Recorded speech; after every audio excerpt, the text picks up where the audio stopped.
no ribeiro, esperando o corvo. Aleluia. Amados, o pastor estava falando e ontem foi muito bom a presença massiva, né pastor? Pode dobrar, né? Pode. Presença massiva do povo de Deus ontem na rua. E isso faz com que pessoas sejam alcançadas e a igreja vai se expandindo territorialmente, né? A igreja vai ficando conhecida, a igreja vai ficando uma igreja que abraça, uma igreja que se importa com os perdidos, é a igreja que sai.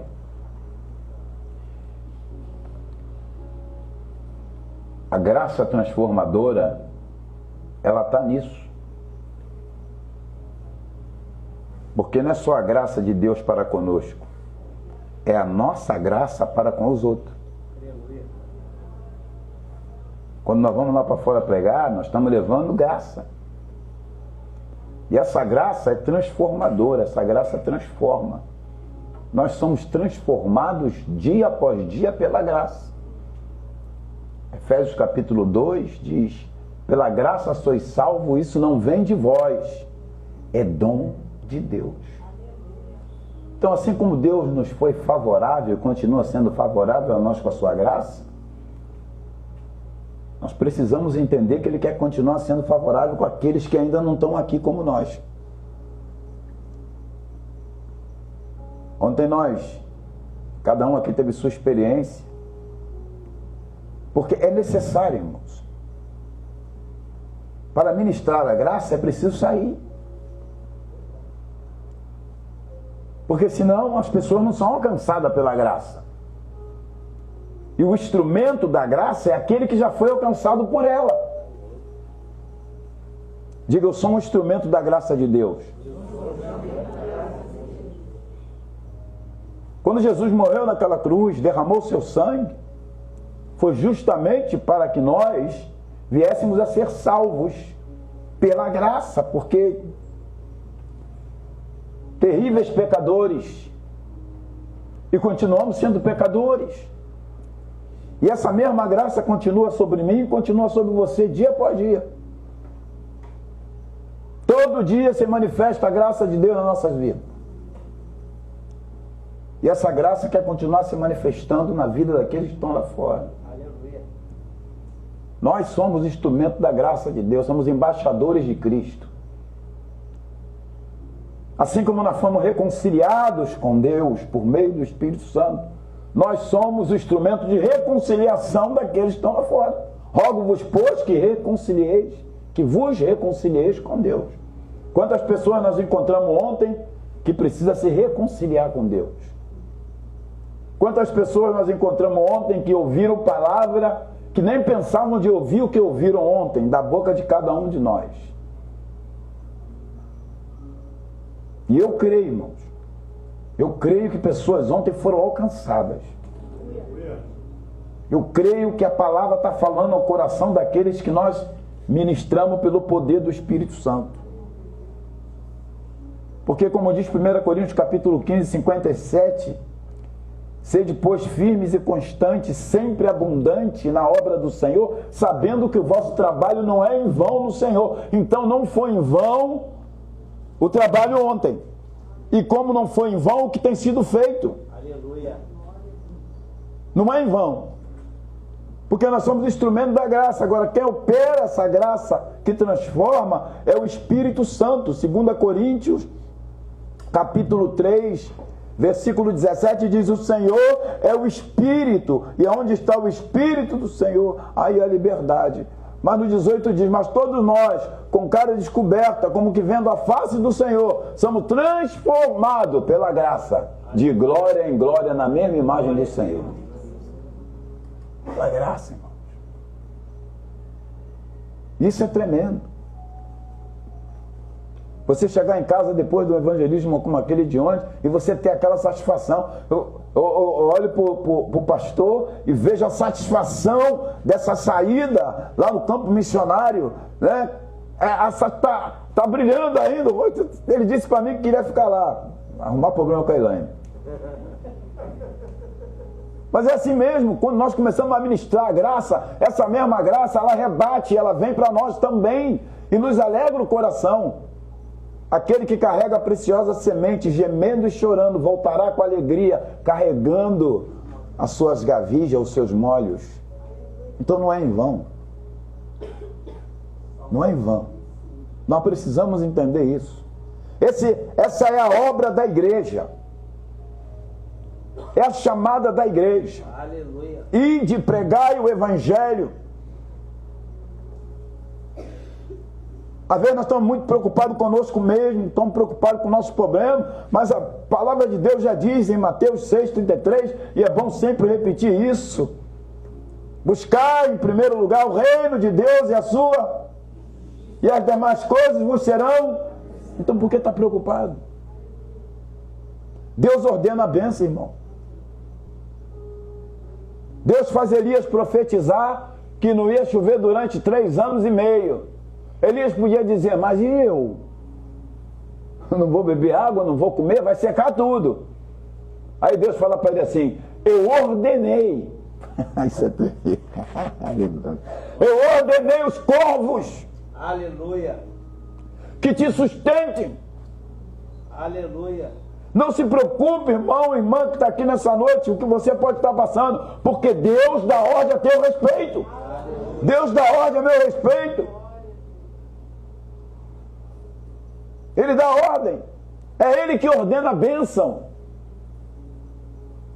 Você pode estar passando o que for, nós podemos estar passando o que for, mas Ele ordena a bênção. Isso é graça. Ele cuida de nós, Ele cuida de mim, Ele cuida de você. Então por que se desesperar?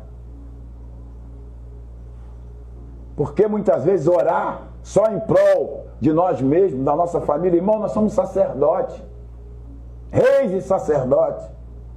Fomos chamados para interceder por outros. Fomos chamados para levar mensagem a outros. E enquanto nós estamos fazendo isso, Deus está cuidando de nós. Jesus mesmo foi claro: por que se preocupeis com o que vai comer, com o que vai beber? Olhai para os lírios do campo. Olha os pássaros, não semeiam, não trabalham. Trabalham sim, porque eles pegam a semente de um lado do outro, vai levando e vai. Mas o Senhor os alimenta. O Senhor os alimenta. Então qual deve ser a nossa principal e prioritária preocupação? Diga: levar a graça àqueles que ainda não têm ela. Essa é a minha, sua principal preocupação. Em João capítulo 4,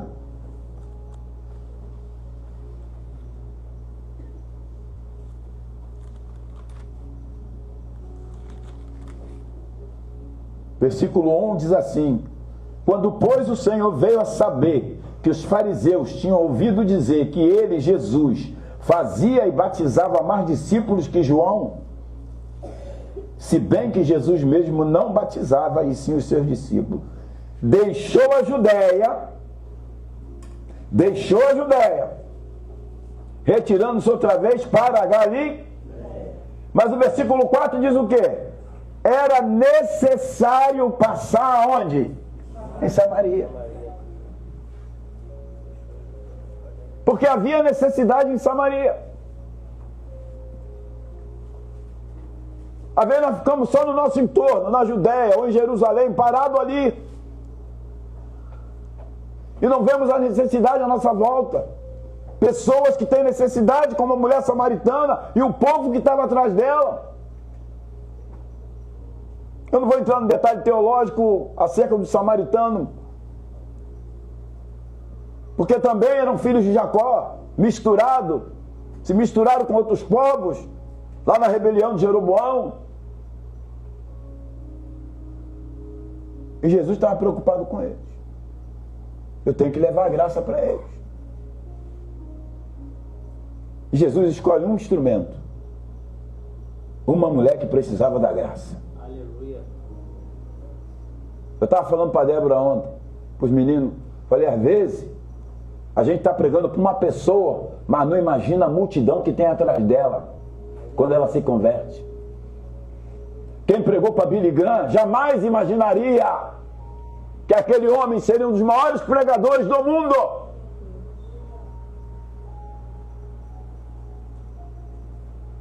Deus tem propósito com cada pessoa que está lá fora, como tem propósito conosco aqui dentro. Essa graça, ela é multiplicadora.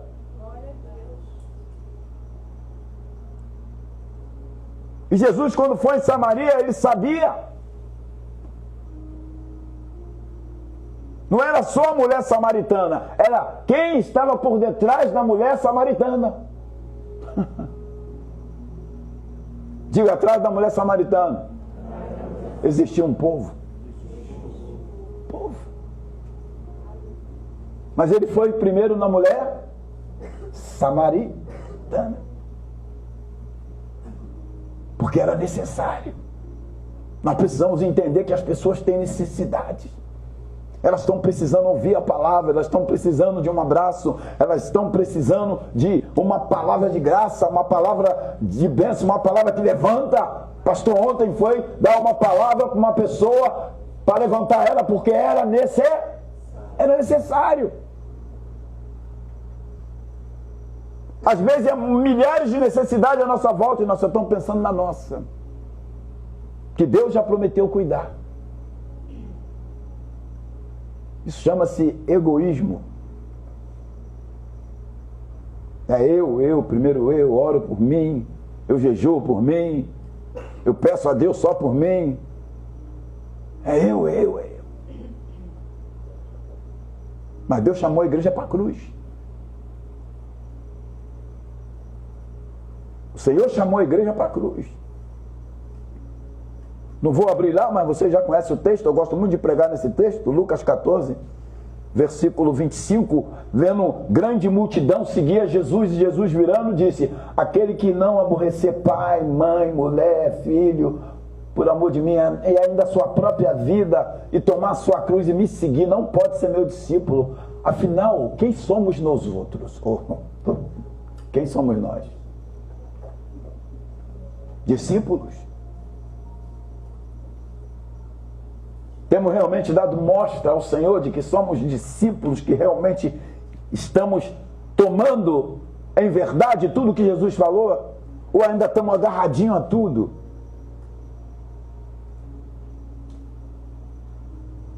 Eu dou graças a Deus que ontem a unção quebrou o jugo.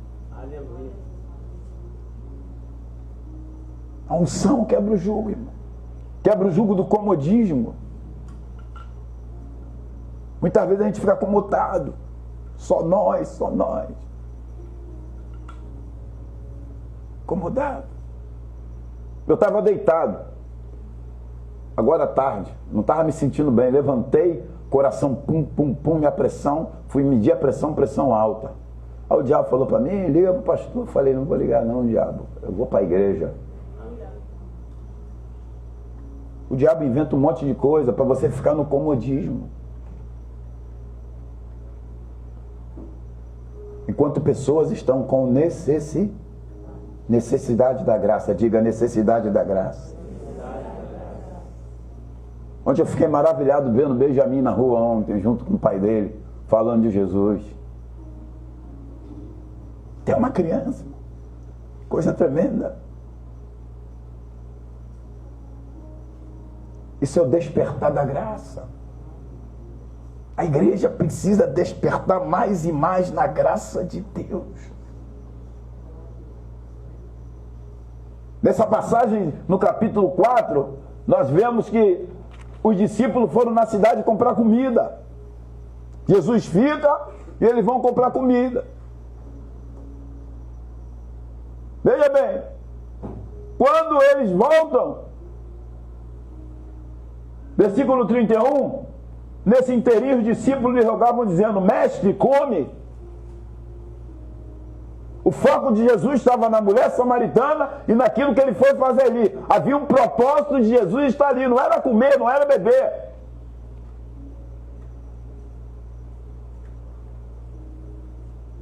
E eles preocupados com comida.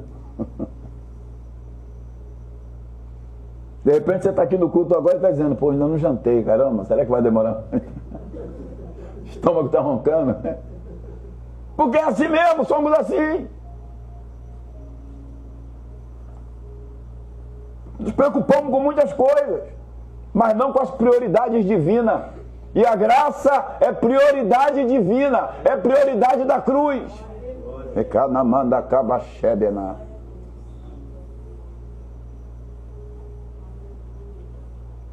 Alguém chegou para você e fez de você uma prioridade quando pegou para você e começou a orar por você e começou a interceder por você. Diga, alguém fez de mim uma prioridade. Porque se não fosse assim, você não estaria aqui.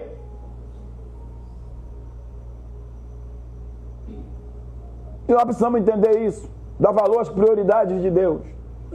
E as prioridades de Deus são as almas.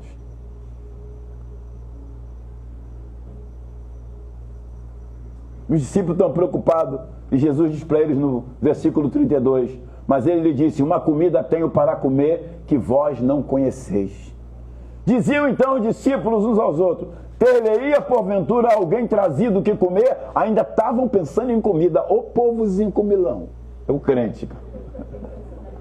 É, João Paulo, tá gordinho, filho, eu tô vendo.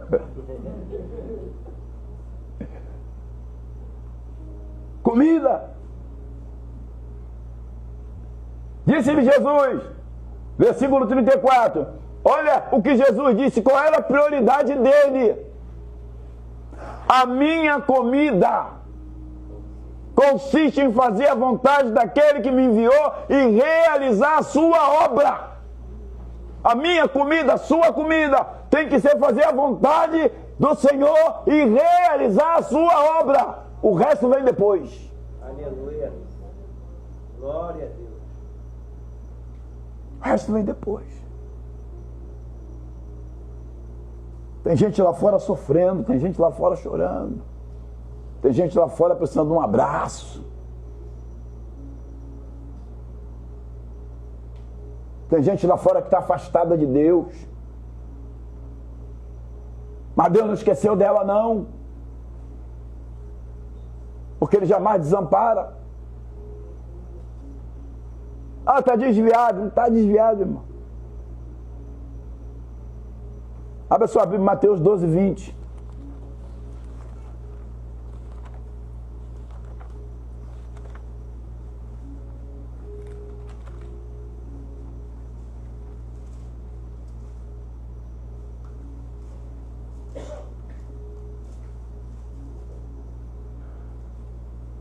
Vou do 18 em diante.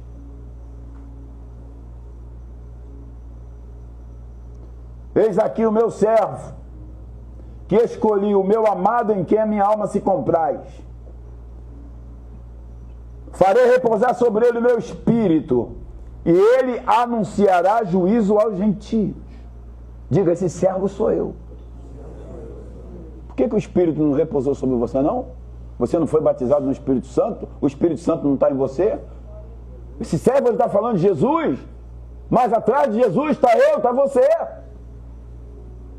O Espírito do Senhor está sobre mim, me ungiu para pregar boas novas aos mansos, enviou-me a curar os quebrantados de coração, dar vista aos cegos, libertar os cativos e oprimidos. Essa palavra é para o Senhor e para a sua igreja. Por isso que Ele ordenou a igreja que saísse. Por isso Ele disse para a igreja esperar em Jerusalém, até que do alto seja revestido de poder. Nós não podemos sair lá para fora sem poder. Temos que buscar, orar e nos enchei-vos do Espírito. Para que encher do Espírito? Para ficar sentado no banco da igreja? Para libertar os cativos e oprimidos. Anunciar o ano aceitável do Senhor. Versículo 19, não contenderá, nem gritará, nem alguém ouvirá nas praças sua voz. Agora vê o versículo 20. Não esmagará a cana quebrada, nem apagará o pavio que fumega, até que faça vencedor o juízo. Esse versículo é tremendo, irmãos. Porque esse versículo está falando da graça restauradora de Deus na vida daqueles que estão debilitados e enfraquecidos.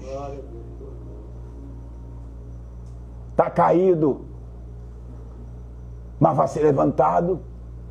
7 vezes cairá o justo e 7 vezes o Senhor levantará. Mas o Senhor vai levantar quando alguém chegar lá fora e dizer: olha, Jesus te ama, volta para casa, filho pródigo. O Senhor não te abandonou. Quando ele está falando da cana aqui, ele está falando do talo do trigo.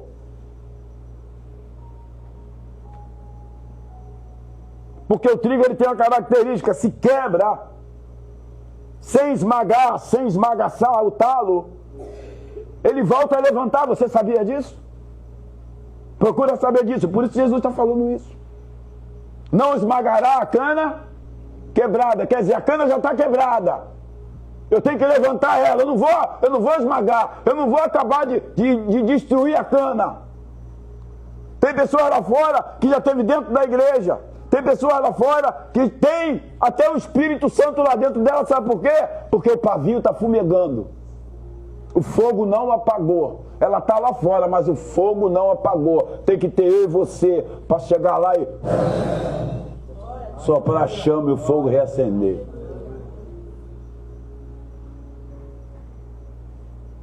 Fogo não apagou.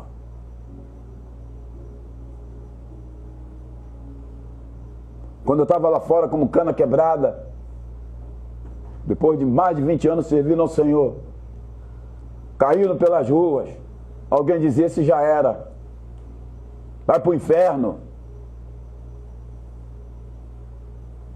Mas teve gente que olhou para mim e viu em mim uma cana quebrada e um pavio fumegante. E se importou comigo.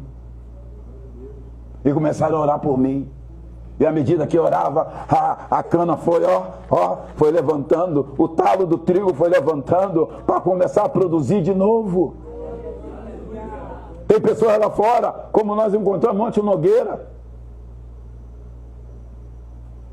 Quando eu falei essa palavra para ele, as lágrimas veio nos olhos dele. Eu falei: você é uma cana quebrada, mas não esmagada. Tem fogo aí dentro de você. Porque Deus não apaga o pavio que fumega. Você vai levantar. Tem fogo aí dentro de você. O pavio está fumegando, não está apagado. Então quando você vê uma pessoa que está afastada de Deus, saiba que o pavio está fumegando, não está apagado. Então assopra, não critica. Assopra com palavra de bênção, com palavra de edificação, para que essa pessoa levante de novo. Isso é o que o pastor estava dando no estudo aqui: misericórdia, compaixão, compreensão. Nós precisamos ter compreensão de que nós também somos fracos, que nós também podemos tropeçar, que nós também podemos cair. Nem todo dia na tua vida é o mesmo dia. Tem dia que você levanta cheio de fogo, mas tem dia que você está... É igual o boneco do posto. Aí Deus vai lá, segura na tua mão: vem, meu filho, eu sou contigo. E te levanta, te dá ânimo, te fortalece, e você volta de novo a orar, a falar em língua. Essa é a graça transformadora. A graça misericordiosa. Tem crente que parece juiz dos outros, porque ele ora, porque ele busca, aí ele adora ver uma pessoa que está fraca. Aí, em vez de ele dar uma palavra de edificação para levantar a pessoa, ele vai lá e faz aquilo que Jesus disse para não fazer. Começa a esmagar a cana. Não, irmão.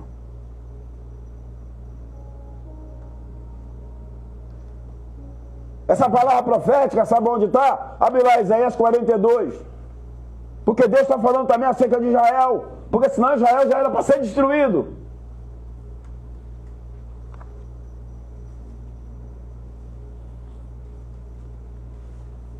Diga assim: eu preciso ser misericordioso com o meu próximo. Isso é graça, irmão.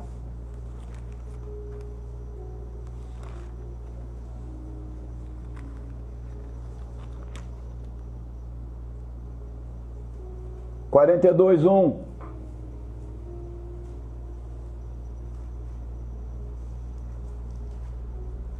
Eis aqui o meu servo, a quem sustenho, o meu escolhido, em quem a minha alma se compraz. Pus sobre ele o meu espírito, e ele promulgará o direito para os gentios. Não clamará, nem gritará, nem fará ouvir a sua voz na praça. Ó, a profecia que está lá em Mateus, capítulo 12. Está falando de Jesus, mas também está falando de nós. Diga, eu sou escolhido. Versículo 3, não esmagará a cana quebrada, nem apagará o pavio que fumega. Em verdade promulgará o direito, não desanimará, nem se quebrará, até que ponha na terra o direito, e as terras do mar guardarão na sua doutrina. Aleluia. Como Deus é tremendo, irmãos. Isso é graça. Às vezes a gente vê uma pessoa andando um pouco torta, já quer logo promulgar juízo. Que vai morrer, que vai não sei o quê, tá assim por causa disso, por causa daquilo, por causa daquilo outro. Não é, irmão. Uma vez eu estava passando uma situação terrível, irmão. Aí eu cheguei para uma pastora, já tinha pregado nessa igreja, aí fui pedir uma ajuda. Por isso que hoje eu fico calado, sabe? Eu fico igual a Elias, quietinho lá no ribeiro esperando o corvo, porque uma hora vem, uma hora a tua necessidade é suprida. E sabe o que ela disse para mim? Ela falou: irmão, tu não está em pecado não? Mano, aquilo foi um tapa na minha cara aqui, olha. Tu está em pecado, irmão, porque um servo de Deus não pode passar assim. O servo de Deus não pode ter esse tipo de problema. O servo de Deus não pode ficar sem dinheiro. Aquilo foi um tapa, irmão. Se o Espírito Santo não me tivesse ali seguro na minha mão ali, seria difícil.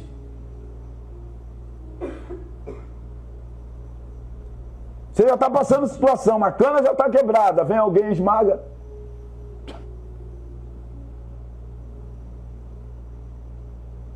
Teu filho está passando problema. Teu filho está precisando de uma palavra de edificação. Aí tu vai lá e esmaga o teu filho. Não é para esmagar, é para levantar. É claro que você vai usar a vara,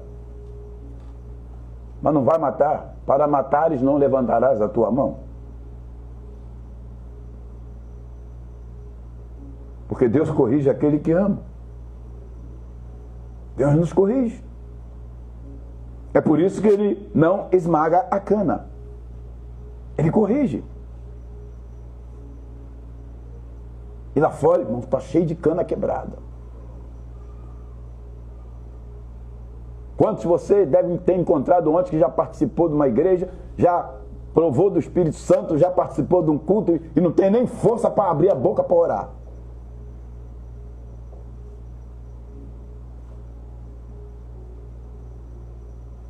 Quantos? Quantas vezes nós mesmos não temos nem força para abrir a boca para orar?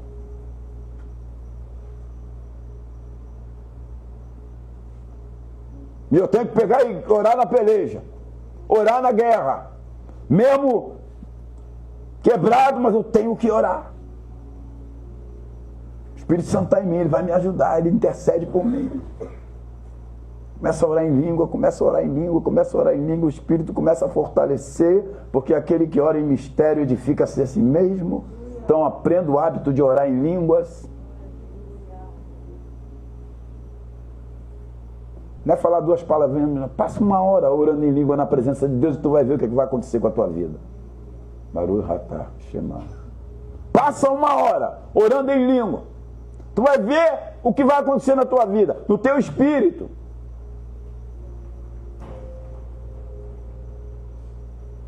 Tu vai se alinhar com o mundo espiritual de uma maneira tremenda, porque o teu espírito ora bem. Agora imagina, Hoje cedo eu estava orando pelas almas, estou orando por uma cidade na Patagônia, que Deus me deu um sonho essa semana, não sei se Deus vai me levar lá, porque ainda não me confirmou, estou pedindo confirmação, chama-se Comodoro Rivadavia. São 35 horas para chegar lá, de avião. Sai de um voo, pega outro, pega outro, pega outro, pega outro.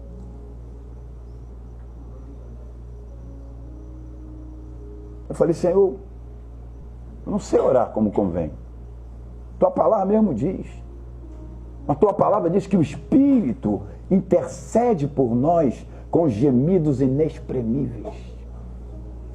Comecei a orar em língua. Comecei a orar. Daqui a pouco o fogo começou a arder dentro e orar, e a lágrima vem, e o Espírito está intercedendo, você está sendo quebrantado. Deus sabe qual é a intercessão que Ele está colocando na sua boca, através do Espírito, do teu Espírito, e quando termina ali 1 hora na presença de Deus, tu sai edificado. E é isso que as pessoas lá fora estão precisando. De homens e mulheres que intercedam por elas, guerreiem por elas, lutem por elas. Porque isso é graça transformadora, graça salvadora. A graça não vai se manifestar se nós não formos lá fora.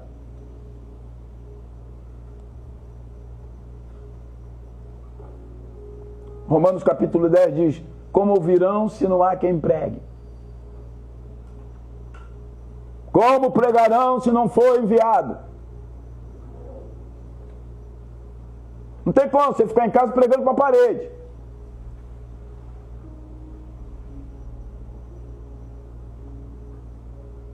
Ainda diz: quão formosos são os pés daqueles que anunciam a salvação, daqueles que anunciam a boas novas, daqueles que anunciam a paz. Pés formosos. Quem tem pé formoso aqui?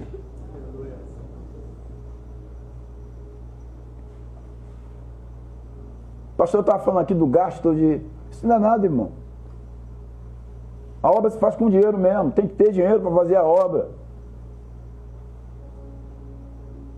Você não vai ser arrebatado de cidade em cidade. Só um que experimentou isso, Filipe. Estava em Samaria. Quando saiu de Samaria, porque havia uma necessidade, havia um avivamento em Samaria, mas Deus tirou ele de Samaria e levou ele para o caminho que vai até Gaza. E quem vinha na carruagem? O eunuco etíope. E o Senhor fala para Filipe: chega-te esse carro. E quando Filipe olhou na carruagem, ele estava lendo, o eunuco estava lendo o livro do profeta Isaías. E ele pede explicação a Filipe. E Filipe começa a pregar para ele. E começa a falar de Jesus, começa a falar da graça salvadora, que Jesus Cristo é o Messias, que Jesus Cristo é o Senhor.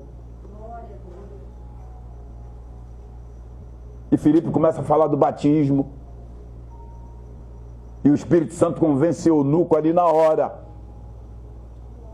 E quando ele passa, ele vê um lago e diz: eis aí a água, o que me impede de ser batizado? Imagina isso, irmão. Filipe vai lá, batiza o eunuco está gozoso lá, alegrando-se, e quando ele abre os olhos, cadê Filipe? Foi arrebatado, até azul.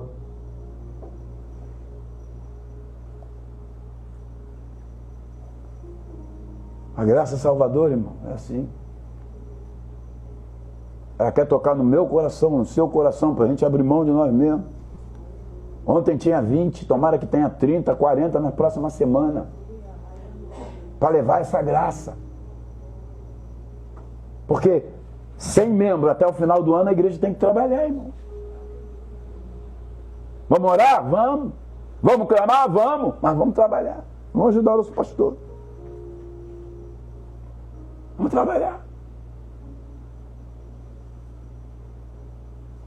Mas eu não tenho ânimo. Vou dar a receita de novo. Irmão, se você ainda não fala em língua, pede o batismo do Espírito Santo. Mas ore e ore e ore. Porque na oração o Senhor vai te fortalecer. Vai fortalecer as tuas pernas. Vai fortalecer o teu corpo. E você vai sair para pregar a palavra de Deus.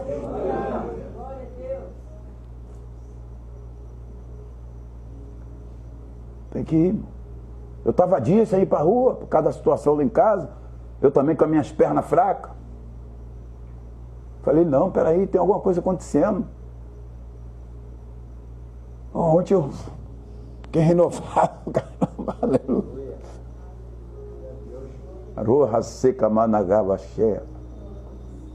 Rocanamanas. Eita, manacama suriqueia. Vai para a rua, irmão, tu vai ver o que vai acontecer na tua vida. Vai levar a graça.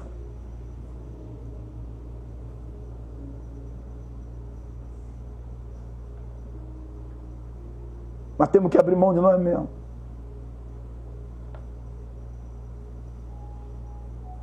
Eu me lembro que quando os Águias de Jesus lá no Chile me convidaram dentro da universidade, eram 30 jovens querendo ganhar Chile e as nações para Cristo.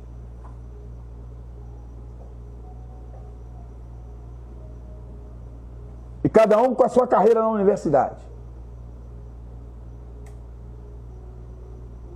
E eu ia pregar dentro da Universidade de Concepción.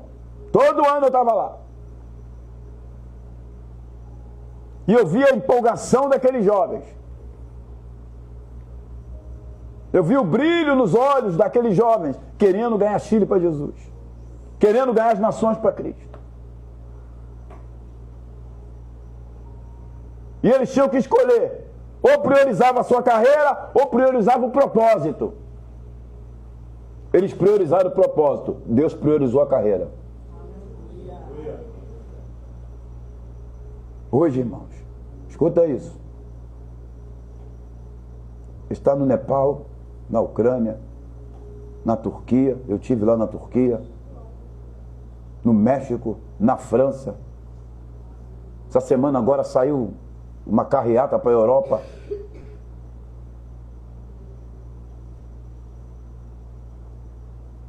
Teve alguns que abriram mão da sua carreira. E Deus colocou eles dentro da política. Hoje, nesse grupo, tem prefeito, tem ministro. Tudo jovem, irmão. Porque, em primeiro lugar, priorizaram ao Senhor. Estão na Índia. E eram 30 dentro da universidade. Todo mês eu sou convidado para pregar, agora fazendo live. Quando eu vou para lá, eu vou para algumas universidades pregar. Continuo pregando lá dentro das universidades. Então, em todas as universidades, graças a Deus isso está acontecendo aqui em Belo Horizonte, no Rio de Janeiro. As universidades estão num tremendo avivamento aqui no Brasil. Glória a Deus por isso. Mas é necessário querer. E nesse querer eu tenho que abdicar de algumas coisas que eu tenho como prioridade e não são prioridade. A prioridade é o reino de Deus e a sua justiça. A prioridade são as canas que estão quebradas lá fora. Deus quer resgatar. Deus quer fazer com que aquela cana que estava quebrada comece a levantar de novo. E o trigo começa a brilhar. E o azeite começa a descer. Porque ainda tem azeite. Se teu irmão está cansado, está fraco, ainda tem azeite. Põe a mão na cabeça dele, ore por ele, porque tem azeite. Está desanimado para vir à igreja, desigrejado, como diz o pastor? Põe a mão e ora, porque tem azeite. Proclama com a tua boca, tem azeite aí. Ontem, quando eu falei para o Nogueira, eu falei, tem azeite aí, meu filho. A lágrima. Porque sempre vai gente para criticar.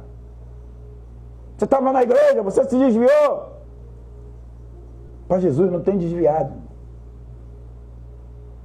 Tem cana quebrada. E pavio que fumega. Porque Deus não abandona os seus. Diga, o Senhor não abandona os seus. Jamais te deixarei, ele disse, jamais te desampararei. Por mais que Israel esteja do jeito que está, Deus não abandonou Israel. A cana está quebrada. Mas a promessa lá no 42 está dizendo que ele vai levantar aquela cana quebrada. E aquela cana quebrada vai promulgar o direito entre as nações. essa cana quebrada, chamada Israel, vai reconhecer Jesus como Messias e vai ser um instrumento de Deus para as nações. Mas enquanto Israel não é o instrumento, Deus escolheu a mim, escolheu você.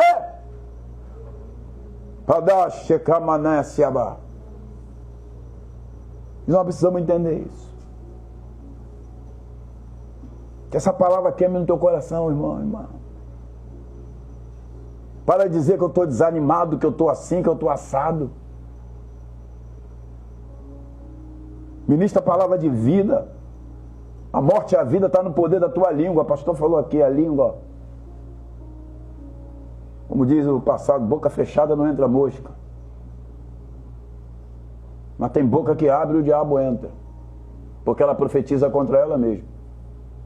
Estou assim, estou assado. Ai, não posso.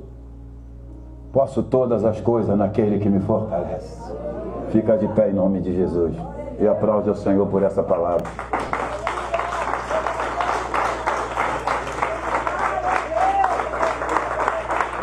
Aleluia.